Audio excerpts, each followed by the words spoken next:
Thank you for signing up for the Japanese carp Windsock craft.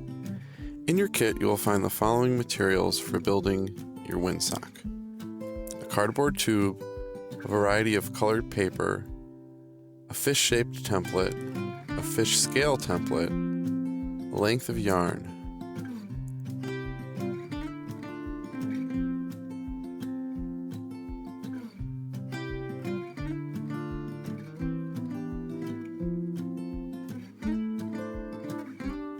Other materials that may come in handy: a glue stick or a hot glue gun, or both, scissors and/or a hole punch.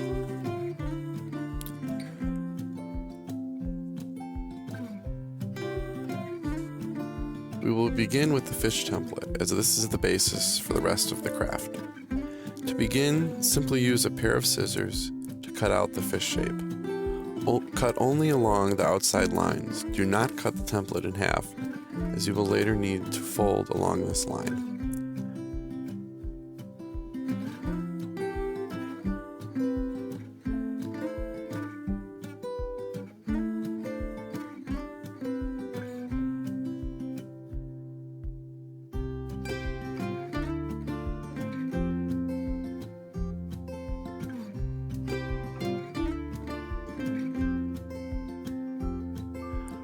Once this is done, you can put your fish to the side for now. Next, take a look at the colored paper included and make a decision about what colors you'd like to use. You can choose any color or combination of colors you want. I recommend choosing 2 colors you think complement each other best.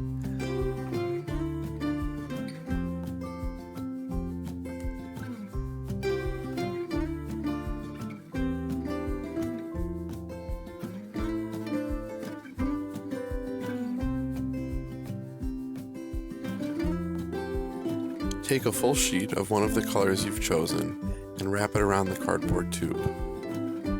I would recommend using a glue stick on the edges of the paper and wrapping it tight. This way you avoid the mess of liquid glue and ensure the tightest fit without any bubbling underneath the cardstock.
Once you have completed this, take the fish scale template and a black marker and use it to trace fish scales on the color of your choice.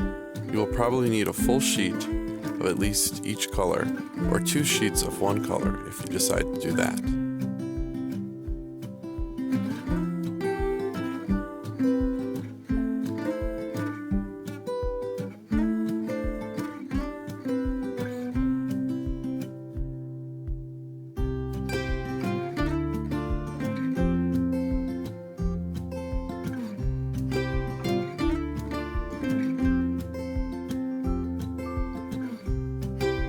After you finish tracing the fish scale shapes, you will need to cut them out.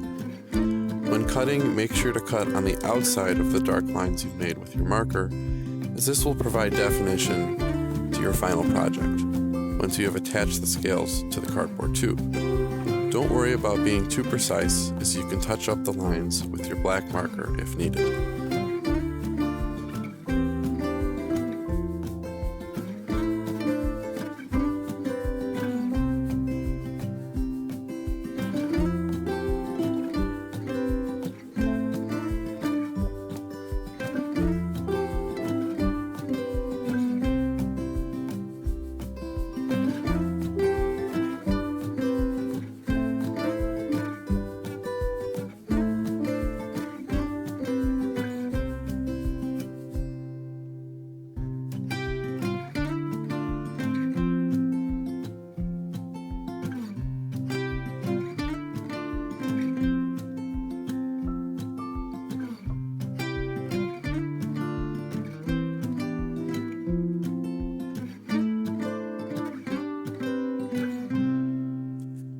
Next, you can draw two simple lines to create the fish's head and add eyes.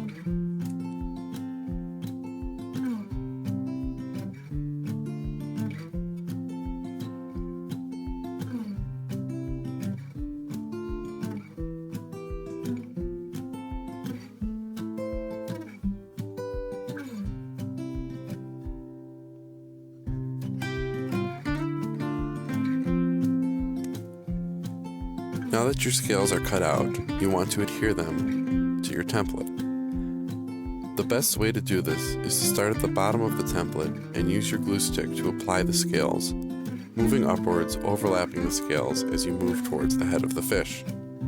For my example, I sort of randomly alternated my colors, but if you are using two colors, feel free to adhere to a stricter pattern if you so desire.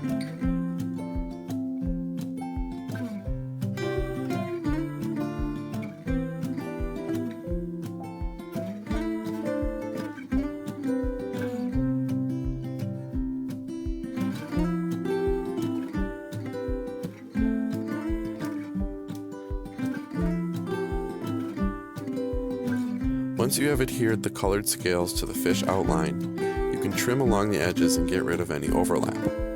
Again, you can touch up the edges of the scales with a black marker. Next, you may want to color the fish head in a color that matches the colored paper you've selected. If you choose, you can use markers, pencils, crayons, whatever you have on hand or feel would work best.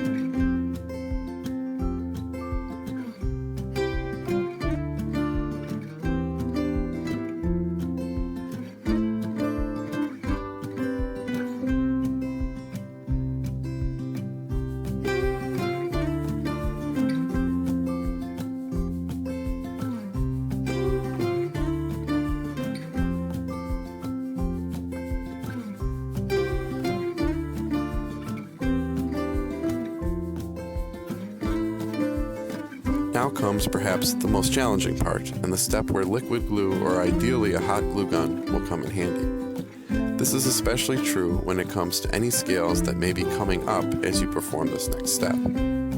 Take your completed fish and gently bend it around the covered cardboard tube, aligning the top of the fish's head with the edge of the tube. If you have a liquid glue or a glue gun, this will provide a stronger adherence for the heavier cardstock you are now using.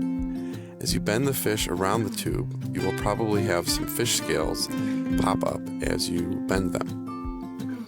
Using the glue gun here will help better adhere those tricky scales that pop up with the pressure you're providing.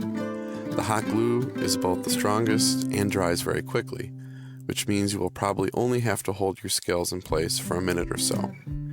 If using liquid glue or a glue stick, you will probably need to apply more and hold everything in place for longer. The final step is to add 2 holes up towards the top of the fish so that you can hang your decoration up. A hole punch is ideal, but you can use a crafting knife or pair of scissors if you have to. Then simply take the length of yarn, loop it through both holes, and tie on each side. Because this is a paper and cardboard representation of the carp windsock, I recommend that you hang this up inside your home, as it will not have the durability in the outdoor elements that a real fabric windsock would have.